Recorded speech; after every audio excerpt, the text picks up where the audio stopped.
केंद्रीय मंत्री चिराग पासवान और सीएम नीतीश कुमार की नजदीकियां इन दिनों काफी बढ़ गई हैं। लोकसभा चुनाव के दौरान एनडीए में सीट बंटवारे के बाद सारे गिले शिकवे भुलाकर चिराग पासवान ने सीएम नीतीश से मुलाकात की थी। इसके बाद कई बार चिराग पासवान और सीएम की मुलाकात हुई थी। वहीं केंद्रीय मंत्री बनने के बाद चिराग पासवान एक बार फिर कई मुद्दों को लेकर सीएम नीतीश से मुलाकात की। इसमें चौकीदारों के मुद्दे और पुल के मुद्दे मुख्य रहे। इस मुलाकात को लेकर चिराग पासवान ने सोशल मीडिया पर तस्वीर भी पोस्ट किया है। चिराग पासवान ने एक्स पर लिखा कि केंद्रीय मंत्री के रूप में शपथ लेने के बाद आज पहली बार बिहार के माननीय मुख्यमंत्री नीतीश कुमार से उनके आवास पर सौजन्य भेंट कर उनका आशीर्वाद लिया। आगे उन्होंने मुद्दा उठाते हुए लिखा कि वर्ष 2014 में मुख्यमंत्री जी के द्वारा पूर्व की नियमावलियों में संशोधन करते हुए स्वैच्छिक सेवानिवृत्त के तहत दफादार चौकीदार के आश्रितों के बहाली का प्रावधान करते हुए बिहार चौकीदार संवर्ग नियमावली 2014 का प्रावधान किया गया था, जिसके तहत 2023 तक दफादार चौकीदार के आश्रितों की बहाली होती रही है। पूर्व से सेवानिवृत्त एवं सेवानिवृत्त होने वाले दफादारों चौकीदारों के आश्रितों के बहाली तथा स्वैच्छिक सेवानिवृत्त के शेष आश्रितों को नियुक्ति पत्र अभी तक निर्गत नहीं किया गया है, जबकि 1-2 जिलों में नई बहाली की प्रक्रिया को शुरू कर दी गई है, जो चिंताजनक विषय है। मेरी पार्टी लोक जनशक्ति पार्टी रामविलास मांग करती है कि इस प्रक्रिया को पूर्व की तरह ही पुनः बहाल किया जाए।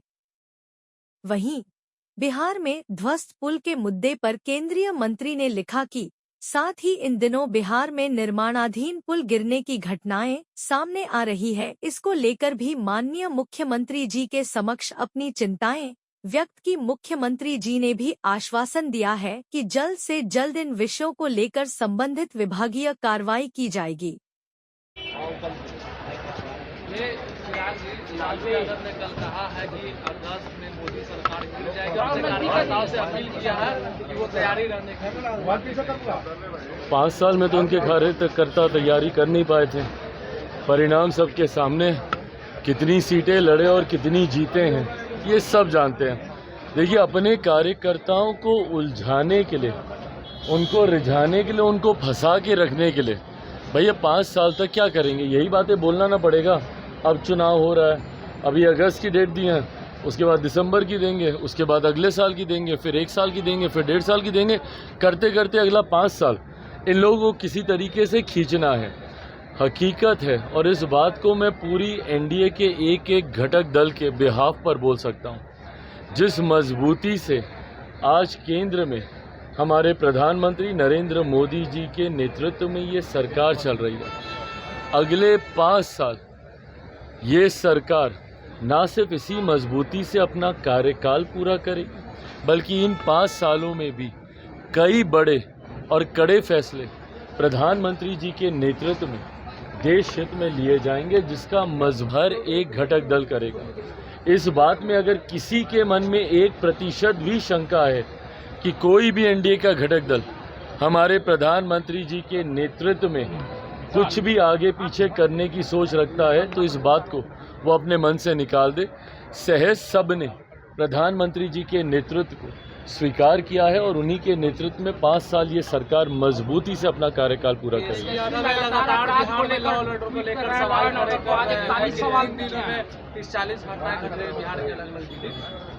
देखिए, मैं इस बात को सफाई इस बात से कतई नहीं दूंगा कि जब इनकी सरकार थी तो क्या होता था।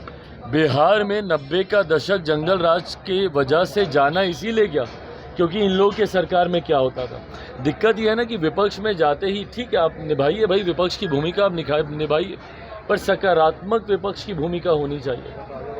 आप एक ऐसी भूमिका निभाइए जहां पे लगे सरकार को कि विपक्ष भी साथ में मिलकर प्रदेश के हित की बात करता है।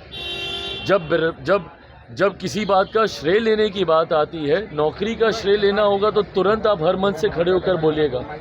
और जब पुल गिरने की बात आती है, हम लोगों ने तो भैया खड़े होकर नहीं बोला ना कि कौन सा पुल किसके कार्यकाल में बना था। हम लोगों ने तो जानकारी नहीं दी। ऐसा तो नहीं है कि भाई अभी जो 6 महीने पहले जो एनडीए की सरकार बनी है उसी में ही सारे पुलों का निर्माण हुआ है। हम तो इस बात को सहज स्वीकार भी करते कि हमारी सरकार है भैया, जिम्मेदारी है हम लोग की। पर ऐसे में जब आप उंगली उठाते हैं तो आप ये भी तो देखिए कि आपके कार्यकाल में क्या होता था। बनिस्बत उसके चीज़ों को बहुत बेहतर किया गया है और आने वाले दिनों में बेहतर किया जाएगा। लॉ एंड ऑर्डर हम लोग के लिए भी चिंता का विषय है और हम लोगों ने भी इस बात के लिए मुख्यमंत्री जी से हम लोगों ने भी आग्रह किया है कि जिस तरीके से लॉ एंड ऑर्डर की का विषय है उस पर हम लोगों को चिंतित होकर कड़े कदम उठाने की ज़रूरत है।